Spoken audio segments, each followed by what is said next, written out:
हे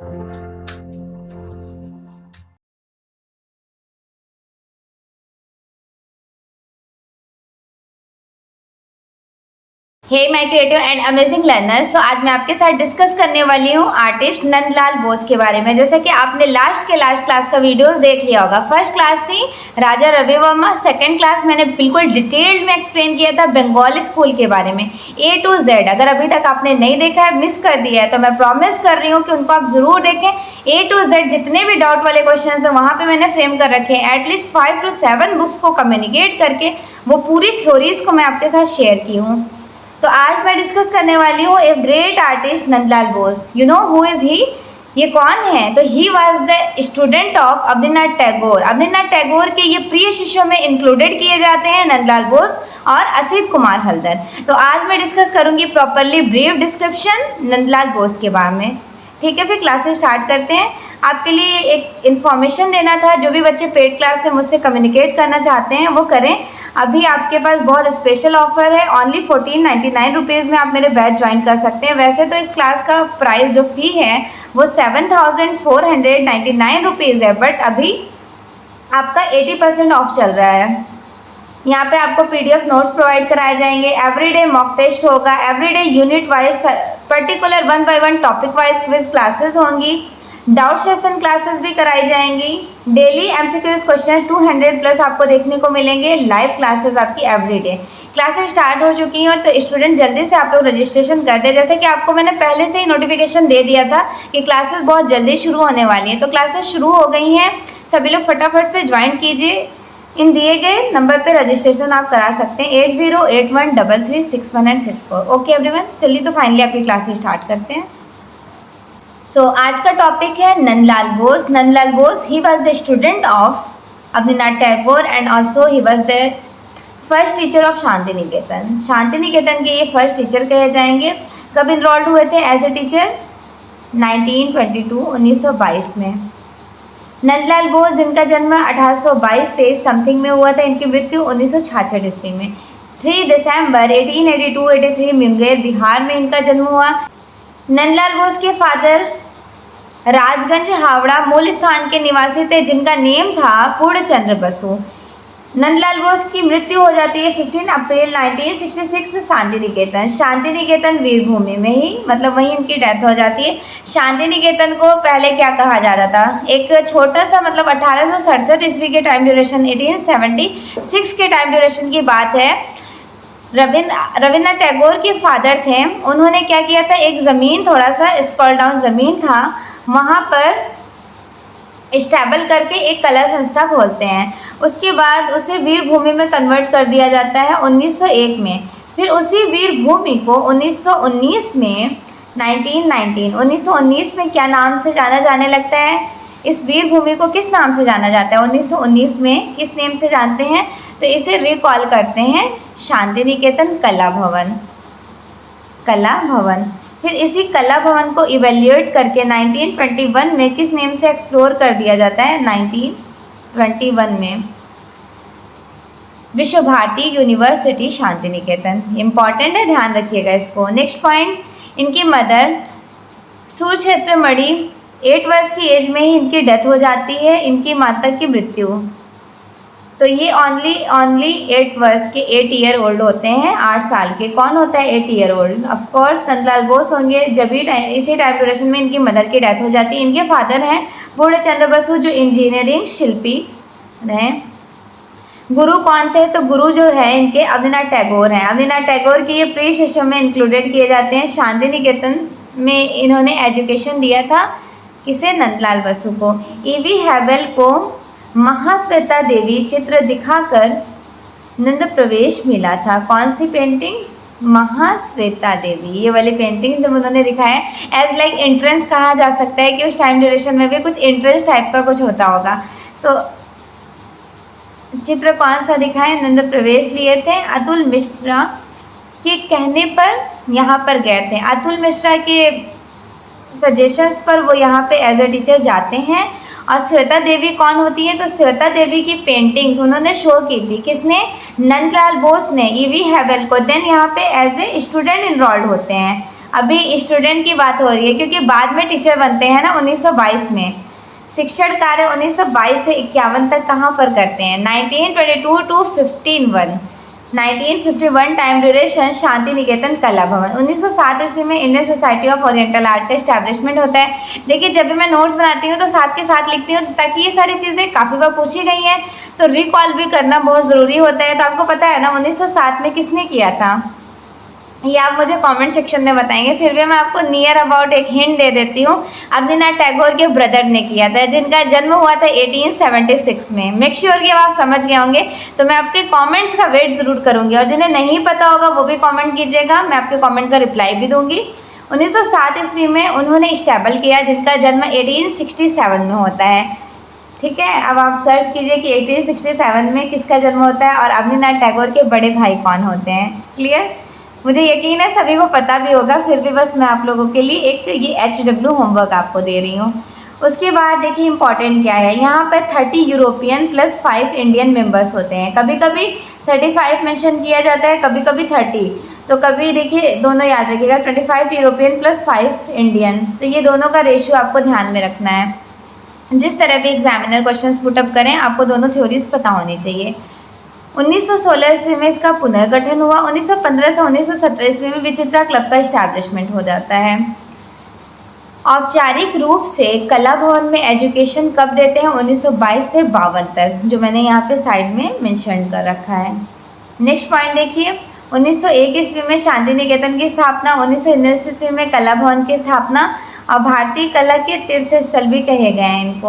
और 1921 में इसी को इवेल्युएट करके विश्व भारती यूनिवर्सिटी में तब्दील कर दिया जाता है। अब आप ये सोच रहे होंगे मैम ने यहाँ पे ये सारी चीज़ें क्यों मेंशन कर दिया? इसलिए क्योंकि ये सारी चीज़ें छोटी छोटी सी हैं, लेकिन कहीं ना कहीं कन्फ्यूज़न क्रिएट कर देती हैं। तो मैंने यहाँ पर इसलिए इसे कैप्चर किया है। पहले ये वाला पॉइंट देखिए, नंदलाल बसु की जो प्रतिलिपियाँ हैं इन्होंने अजंता से भी इन्फ्लुएंस होकर बनाया 1910 में लेडी हेरिंगम की अध्यक्षता में। राइट। अब ये देखिए भारत भवन का इस्टेब्लिशमेंट कब होता है? भोपाल में 1982 में। इसके फर्स्ट संस्थापक कौन होते हैं? अशोक वाजपेयी। अशोक वाजपेयी। और अध्यक्ष कौन होते हैं? जे स्वामीनाथन। जे स्वामीनाथन किस ग्रुप के मेंबर हैं? 1819 के जन्मदाता हैं, founder. He was the founder of group 1819, जिसका इस्टेब्लिशमेंट हुआ था 1963। 62 में तो हो जाता है, लेकिन प्रॉपरली ऑफिशियली 1963 को प्रायोरिटी दी जाती है। यहाँ पे फर्स्ट एंड लास्ट एग्जीबिशन होता है। अब पीटी नेहरू ने इसका क्या किए थे? पीटी नेहरू एज ए उद्घाटन कहा जाएगा। चलिए फिर नेक्स्ट पॉइंट देखते हैं, भारत कला भवन वाराणसी 1920 राय कृष्णदास का टाइम ड्यूरेशन। राइट। कला भवन शांति निकेतन 19, जिसको इवेल्युएट करके विश्व भारती यूनिवर्सिटी में तब्दील कर दिया जाता है 1921 में। अनेक पुस्तकों के चित्रण किए थे इन्होंने, रेखांकन में भी काम किया रविन्द्रनाथ टैगोर के। रविन्द्रनाथ टैगोर के किस वाले? सहज पथ।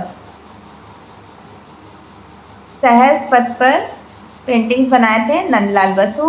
और चित्रांगदा के 32 चित्र किसने बनाए थे? ये चित्रांगदा जो पुस्तक है, बुक, ये बुक किसकी है?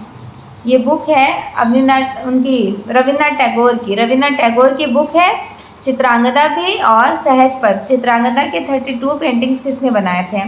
32 पेंटिंग्स बनाए थे आर्टिस्ट अवनीनाथ टैगोर। और सहज पथ पर पेंटिंग बनाए थे, जो सहज पथ बुक था अब रविन्द्रनाथ टैगोर का, उस पर पेंटिंग्स बनाए थे नंदलाल बसु। नंदलाल बसु। मैं आपको एक यहाँ पर क्वेश्चन दे रही हूँ, अब आप मुझे ये बताइए गगनेंद्र नाथ टैगोर ने कौन सी वाली पेंटिंग्स बनाए थे? वो भी पुस्तक थी रविन्द्रनाथ टैगोर की। ओके, कमेंट सेक्शन में इस कमेंट का रिप्लाई दीजिएगा, जिससे मुझे पता चलेगा आप लोग कितने डेडिकेशन के साथ सारे पॉइंट्स नोटिस कर रहे हैं। कारू संघ नामक एक संस्था की स्थापना की गई। अगर जो क्वेश्चन मैं आपसे पूछती हूँ अगर आपको नहीं भी पता होता है तो आप मुझे कमेंट सेक्शन में बोला करें कि मैम इसका आंसर आप बता दें, मुझे नहीं पता है, तो डेफिनेटली से मैं एवरी स्टूडेंट के कमेंट का रिप्लाई करूँगी। नव बंगाल शैली के संस्थापक कहे जाते हैं। देखिए बंगाल शैली और नव बंगाल शैली में क्या डिफ्रेंसिएशन हुआ था? बंगाल शैली के फाउंडर, जिसका टाइम ड्यूरेशन कहा जाता है 1895 से लेकर 1920 तक का। राइट। तो इसके फाउंडर कहे जाते हैं अवनीनाथ टैगोर।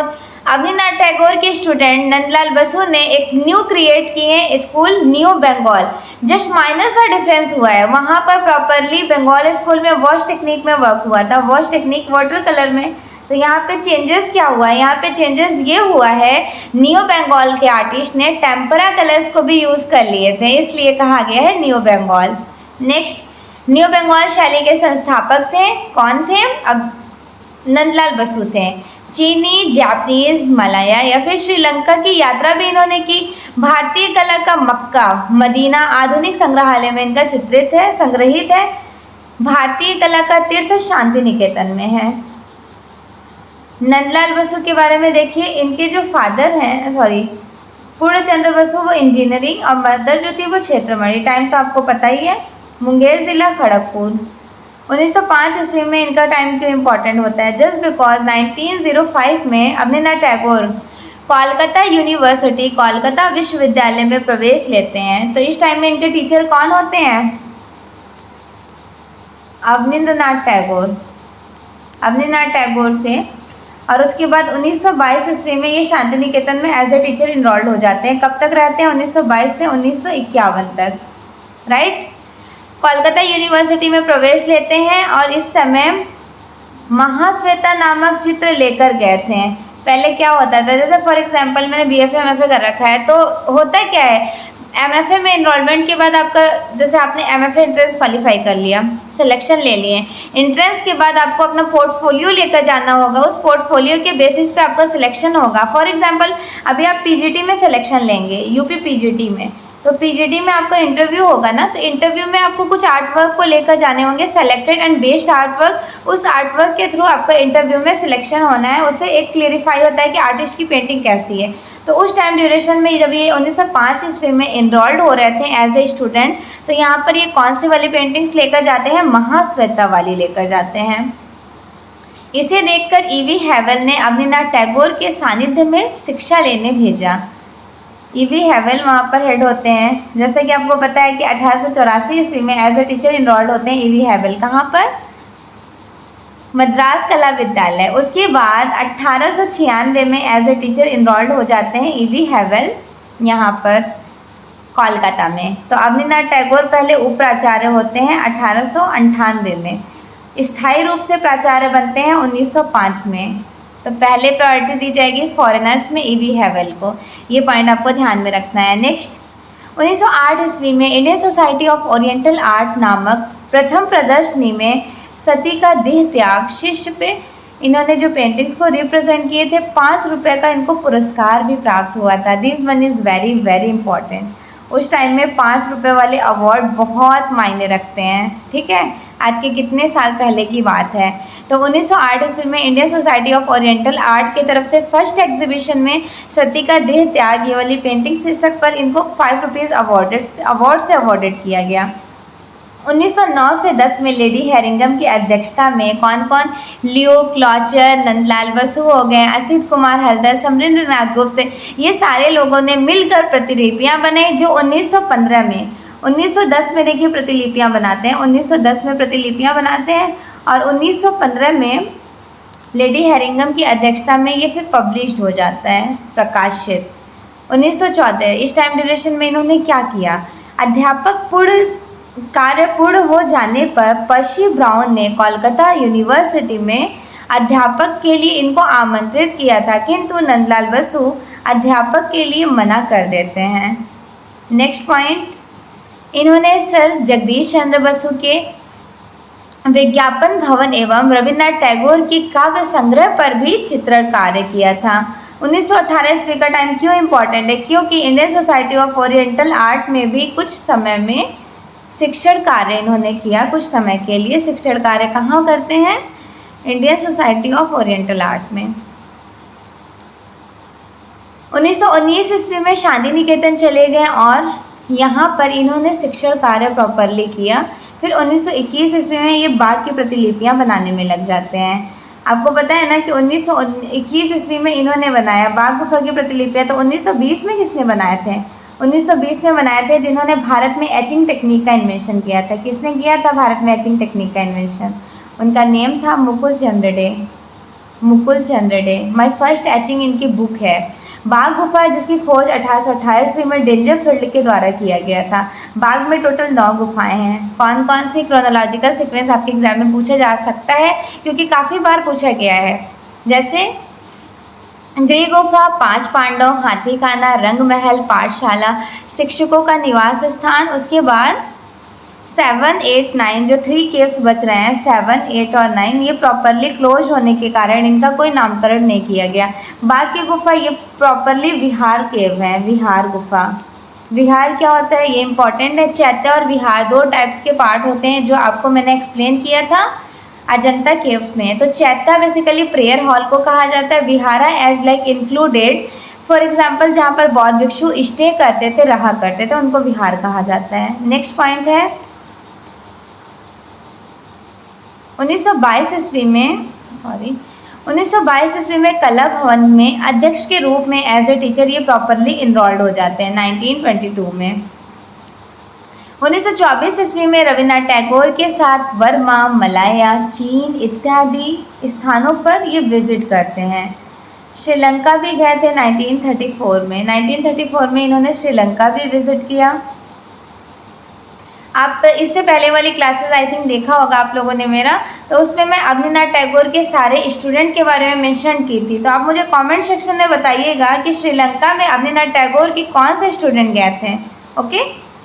इन्होंने क्राफ्ट के चित्रकला व मूर्तिकला के समकक्ष पद के लिए भी प्रयास किए। 1937 में इन्होंने फैजपुर महाराष्ट्र में कांग्रेस पांडाल की डेकोरेशन सज्जा भी की। देन 1938 में गांधी जी के निमंत्रण पर गुजरात हरिपुरा कांग्रेस पांडाल के पोस्टर्स को भी इन्होंने डेकोरेट फॉर्म में डेकोरेट किए, सजाएं। 1939 में बड़ौदा गुजरात के महाराजा ने इन्हें कीर्ति मंदिर में भित्ति चित्र बनाने का परमिशन दिए। कब? 1939 में आमंत्रित किया और इन्होंने वहाँ पे गंगा अवतरण नामक चित्र बनाए। कीर्ति स्तंभ बड़ौदा में इन्होंने गंगा अवतरण भित्ति चित्र बनाए थे। किसके आदेश पर?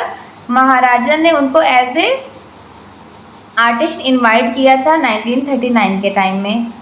नेक्स्ट पॉइंट 1944 में इनकी एक पुस्तक शिल्पकला प्रकाशित हुई। 1944 1944 में शिल्पकला। ये वाला क्वेश्चन जो मैं आपको 2 बजे वाली क्लासेस लेती हूँ, लाइव 2 PM वाली क्लासेस, वहाँ पे मैंने ये प्रैक्टिस सेट्स में आपको रिकवर करा दिया है। 1950 वाला काफ़ी बार आपके साथ शेयर की हूँ कि इनको BHU से डीलिट की उपाधि मिली थी। BHU कहाँ है? भारत हिंदू यूनिवर्सिटी, यहीं पर बनारस में, वाराणसी। 1951 में शांति निकेतन के अवकाश ग्रहण करते हैं ये। फिर 1952 में विश्व भारती यूनिवर्सिटी ने इन्हें देशकोत्तर अवार्ड से अवॉर्डेड किया। ओके। 1954 में भारत सरकार द्वारा पद्म भूषण अवार्ड से अवॉर्डेड किया गया। कोलकाता यूनिवर्सिटी द्वारा इनको डीलिट की उपाधि मिली 1957 में। Then next point 1958 is a very important, क्योंकि इस टाइम ड्यूरेशन में इनको ललित कला एकेडमी के साइड से रंजत जयंती का अवार्ड से अवॉर्डेड किया गया। 1963 में रविन्द्रनाथ टैगोर भारतीय रविंद्र भारत विश्वविद्यालय द्वारा इन्हें डीलिट की उपाधि दी गई। ये वाला पॉइंट बहुत इंपॉर्टेंट है। नेक्स्ट वन इज 1965 में क्या हुआ था? एशियाटिक सोसाइटी कोलकाता से इन्हें रविंद्र शताब्दी का सम्मान मिला। इन्होंने लगभग 10,000 पेंटिंग्स बनाए थे, जिनमें आधुनिक कलाकारों में अजंता से सबसे ज़्यादा इन्फ्लुएंस थे। इनकी चित्रकारी के मेन सब्जेक्ट्स मैटर क्या हुआ करते थे? तो माइथोलॉजिकल और रिलीजियस इनको कैप्चर करते थे, लाइक पौराणिक और धार्मिक कथाओं को, और बुद्ध जीवन के संबंधित पेंटिंग्स भी रिप्रेजेंट किए। प्रिय माध्यम क्या था? तो वॉश एंड टेम्परा। इसीलिए इनको बंगाली स्कूल से नॉर्थ बंगाल में रखा गया, क्योंकि बंगाल तो प्रॉपरली प्योर तरीके से वहाँ पे वाटर कलर का यूज़ किया गया, और न्यू बंगाल में इन्होंने टेम्परा का भी यूज़ कर लिया। नेक्स्ट शांति निकेतन के पुरातन पुस्तकालय, चीनी भवन शांति निकेतन, बसु के विज्ञान मंदिर और कीर्ति मंदिर, फेम टेम्पल बड़ौदा आदि में इन्होंने भित्ति चित्र बनाए थे। ये पॉइंट आपको ध्यान में रखना है। इनके ऊपर महात्मा गांधी का बहुत ज़्यादा इन्फ्लुएंशियल रिफ्लेक्शन था। शांति निकेतन में विद्यार्थियों द्वारा इन्हें बाबू मोशाय के नेम से जाना जाता था, मास्टर मोशाय, राइट, मास्टर मोशाय के नेम से जाना जाता था। शांति निकेतन में इन्होंने कारु संघ की स्थापना इस्टेब्लिशमेंट करते हैं। जापानी स्याही की नंदलाल बसु की एक अच्छी जानकारी बहुत ज़्यादा अच्छा पकड़ रहा था। फैजपुर तथा हरिपुर अधिवेशनों के पांडालों को भी इन्होंने सजाया था। उसके साथ ही साथ बंगला के पट चित्रकला तथा गुजरात के सचित्र पांडुलिपियों का प्रभाव भी इनके ऊपर पड़ा। रतन परिमो एक आर्ट क्रिटिक है, कला समीक्षक। सिंपली आपसे क्वेश्चन पूछा जाता है ना कि why he was the popular, Ratan Parimoo क्यों फेमस है, तो ये प्रॉपरली आर्ट क्रिटिक है, कला समीक्षक। नंदलाल बसु को इनके द्वारा दिया गया कार्य की अपेक्षा बहुत अधिक सम्मान दिए, मतलब ये बहुत ज़्यादा इनका रिस्पेक्ट किया और तारीफ किए। शिव विषयक जो है, शिव से संबंधित पेंटिंग्स इन्होंने क्रिएट की। अवनीनाथ टैगोर इन्हें शिव सिद्ध कलाकार कहें, ठीक है। इनके टीचर ने इनको इतनी बड़ी उपाधि दे दी, कौन सी, शिव सिद्ध कलाकार। मुगल सिद्ध कलाकार कौन है? आई थिंक आप लोगों ने लास्ट क्लास बंगाल स्कूल के वीडियोस बहुत डेडिकेशंस के साथ देखे ही होंगे। तो मुगल सिद्ध कलाकार कहे जाते हैं अवनीनाथ टैगोर। अवनीनाथ टैगोर ने स्वयं खुद को मुगल सिद्ध कलाकार कहा और अपने स्टूडेंट, अपने प्रिय शिष्य शिव सिद्ध कलाकार कहे थे। किसको, क्या नाम है इनका, नंदलाल बसु को। इन्होंने भित्ति चित्रण में फ्रेस्को सेक्को का यूज़ किए थे। फ्रेस्को सेक्को और फ्रेस्को ब्यूनो 2 टाइप्स के फ्रेस्कोज होते हैं। फ्रेस्को ब्यूनो जो है वो इटली में शुरुआत हुई थी। इंडिया में आपको जयपुर अराशी पद्धति बनस्थली यूनिवर्सिटी में देखने को मिलेगा। साथ के साथ मुगल स्कूल में अकबर के टाइम ड्यूरेशन में कलाकार दसावन ने भी फ्रेस्को ब्यूनो में काम किया। फ्रेस्को ब्यूनो और फ्रेस्को सेक्को में क्या डिफरेंसेस होता है, जस्ट माइनर सा डिफरेंस है, लेकिन ये माइनर बहुत बड़ा डिफरेंस है। फ्रेस्को सेक्को एज लाइक सूखी भित्ति पर काम करते हैं। सूखी भित्ति मीन्स आज आपने काम किया layer by layer, next day आप इस पर काम कर रहे हैं।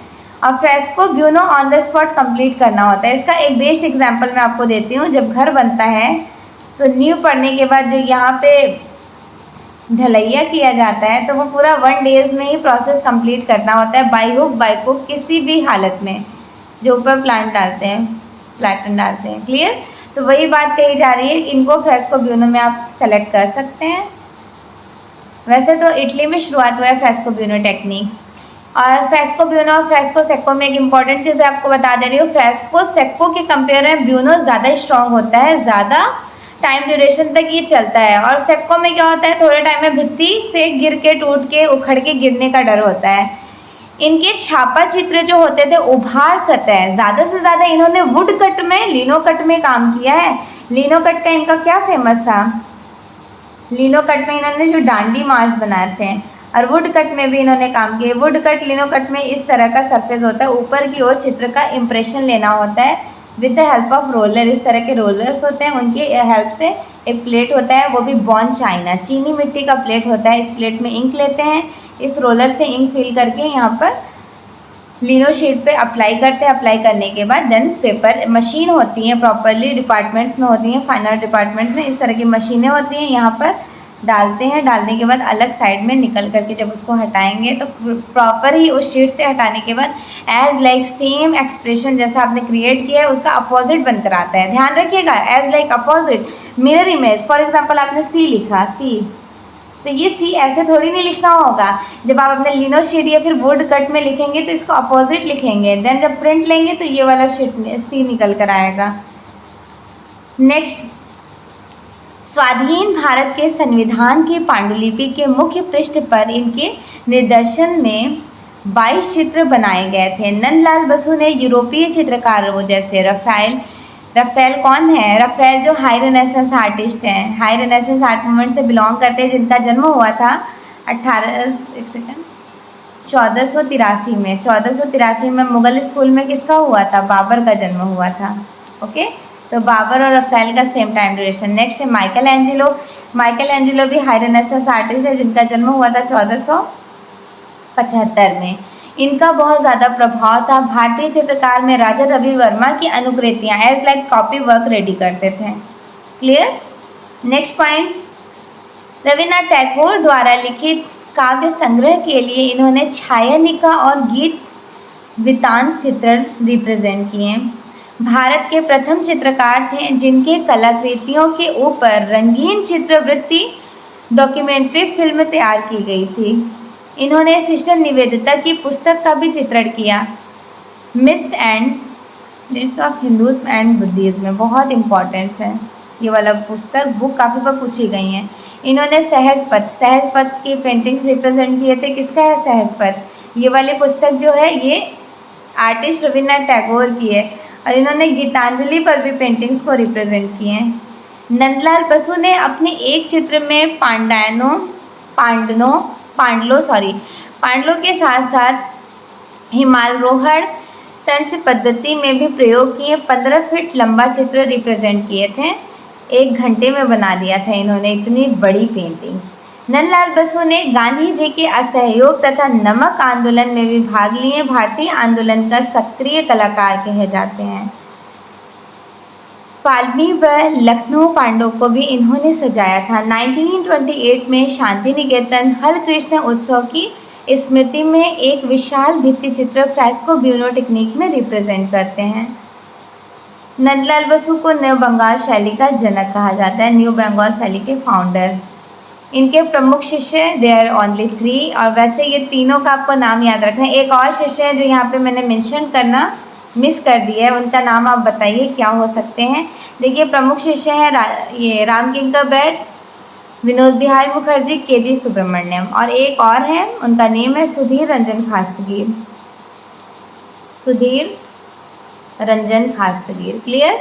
Next, one of the most important books, कौन कौन सी बुक्स इम्पॉर्टेंट है? लाइक शिल्पकला रूपावाली, शिल्प चर्चा, भारतीय कला का सिंहावलोकन। प्रमुख व्यक्ति चित्र इन्होंने बनाए थे, जैसे CF एंड्यूज का व्यक्ति चित्र, छितिनाथ मजुमदार का व्यक्ति चित्र, हिरन मुखर्जी के साथ अब्दुल गफ्फार खां का। भित्ति चित्र इन्होंने कौन कौन से बनाए थे? जैसे शांति निकेतन हल कृष्ण उत्सव, शांति निकेतन गंगा अवतरण कीर्ति स्तंभ में बनाए थे, बड़ौदा में नटेर पूजा, जलता देवदार, दुल्हे की सवारी। सम इम्पॉर्टेंट नोट्स, सारनाथ की बुद्ध प्रतिमा से प्रभावित होकर नंदलाल बसु ने एक लेख भी लिखे थे। शिल्पायन अवनीनाथ टैगोर की है, शिल्प कथा नंदलाल बसु की है, और महाभारत श्रृंखला MF हुसैन की है। तो प्लीज़ इनको ध्यान रखिएगा। ये जो छोटी छोटी चीज़ें होती हैं आप इधर इधर से पढ़ेंगे तो थोड़ा थोड़ा कंफ्यूज होंगे, तो मैंने तीनों को फ्रेम कर लिया अपने एक ही नोट्स में। नेक्स्ट पॉइंट, इनकी one of the important painting Sati का देह त्याग, शिव का विषपान, भीष्म, नर्तकी अम्रपाली, एकलव्य, अरहर पौधा, वृक्षारोपण लिनोकट में बनाए थे, स्वर्ण कलश, सुजाता, अर्धनारीश्वर। नेक्स्ट पेंटिंग देखिए, नर्तकी अम्रपाली, एकलव्य, सरस्वती, कृष्ण व अर्जुन, देवदासी और लकड़बंधा। तो ये सारी पेंटिंग उनकी बहुत इंपॉर्टेंट है, जितनी भी आपको स्क्रीन पे शो हो रही हैं। आगे भी देखिए और भी पेंटिंग्स हैं। कृष्ण व अर्जुन, देवदासी, उमा का तप, अहल्योद्वार, कुरुक्षेत्र, बुद्ध और मेमना, शतरंज खेलने का, कौरव पांडव। वीणावादिनी इन्होंने लिनोकट में रिक्रिएट किए हैं। महिषासुर मर्दिनी इन्होंने बनाए हैं, और कंटेम्प्रेरी टाइम ड्यूरेशन में तैयब मेहता की भी महिषासुर मर्दिनी बहुत फेमस है। और एक केव है, मतलब पर्टिकुलर केव नहीं कहा जाएगा, एलोरा केव। हाँ, एलोरा की जो गुफा है उसकी गुफा के केव नंबर 16 में भी महिषासुर मर्दिनी का आपको स्टैचू देखने को मिलेगा कैलाशनाथ टेम्पल में। मीराबाई का जीवन, मदर फीडिंग हर चाइल्ड, ये वाला बहुत इंपॉर्टेंट है, मतलब मदर बच्चे को फीडिंग कराते हुए, दूध पिलाते हुए। डांडी मार्च लिनोकट में, भैंसों का झुंड, शीतकाल में पद्मा, पर्वत व कोहरा। नेक्स्ट पॉइंट, महात्मा गांधी का डांडी यात्रा इन्होंने बनाया था लिनोकट में। पार्थ सारथी इज ए वेरी इंपॉर्टेंट, अभी इस बार केवीएस एग्जाम में भी पार्थ सारथी इनका पूछा गया था। और एक है, ये तो पार्थ सारथी नहीं है, ये है आपका परसनाथ की पहाड़ी, एक पार्थ सारथी करके इनका बहुत फेमस है, पार्थ सारथी। तो पार्थ सारथी से आप रिलेट करके परसनाथ और पहाड़ी की याद रखिए। रामकिंकर बैच का शिल्प, संध्या, चांडालिका, जावा पुष्प, उमा की जल समाधि, कड़ का सूर्य पूजन। नेक्स्ट आर्टिस्ट है असित कुमार हलदर, इनके बारे में मैं नेक्स्ट क्लास में बिल्कुल डिटेल में एक्सप्लेन करूंगी। मेक श्योर कि आपको मेरी सारी थ्योरीज अच्छे से समझ आ गई होंगी। After finally end of the class सभी को फीडबैक ज़रूर देना है कि आपको मेरे नोट्स कैसे लगे, इवन मेरी क्लासेस कैसी लगी, सारे पॉइंट्स आपको ईजिली समझ तो आ गए। बहुत ज़्यादा इम्पॉर्टेंट है, आप जितने भी जहाँ से भी चीज़ें पढ़ लें, अगर एक नज़र मेरे नोट्स पे डालेंगे तो डेफिनेटली से आपका सारा पॉइंट क्लियर हो जाएगा। जो भी बच्चे पूरे प्रॉपर नोट्स के साथ साथ मेरे पेड क्लास ज्वाइन करना चाहते हैं तो पेड क्लास आप ज्वाइन कीजिए। आपके लिए बहुत स्पेशल ऑफर है, बहुत कम प्राइस में आपको बहुत अच्छी तरीके से सारी क्लासेस ऑर्गेनाइज कराई जा रही हैं। एवरीडे 200+ आपको MCQ क्वेश्चंस कराए जाते हैं। उसके साथ साथ टॉपिक वाइज भी क्विज़ होती है। टॉपिक वाइज क्विज़ के साथ साथ आपको नोट्स भी मिलेंगे PDF फॉर्म में और लाइव क्लास आपको ज्वाइन करने का मौका मिलेगा। वो पेड लाइव क्लासेस बिल्कुल उन बच्चों के लिए होता है जो सिर्फ पेड क्लासेस ज्वाइन कर रखे हैं। बाकी यूट्यूब पे तो मैं ऑलरेडी आपके सिलेबस कवर करा रही हूँ। तो अगर आपको अच्छे तरीके से पूरे सिस्टमेटिक वे में पूरी टॉपिक्स को क्लियर करना है तो एवरीवन पेड क्लास से कनेक्टेड हो जाएं। पेड क्लास का चार्जेस ओनली 1499 है, जिसका मैंने शुरू में ही प्रॉपर आपको डिटेल में बता दिए थे इसके बारे में। ओके, क्लासेस स्टार्ट हो चुकी, सो एवरीवन हरी अप, फटाफट से रजिस्ट्रेशन करके क्लासेस कंटिन्यू कीजिए। Thank you so much and also best wishes for your exam.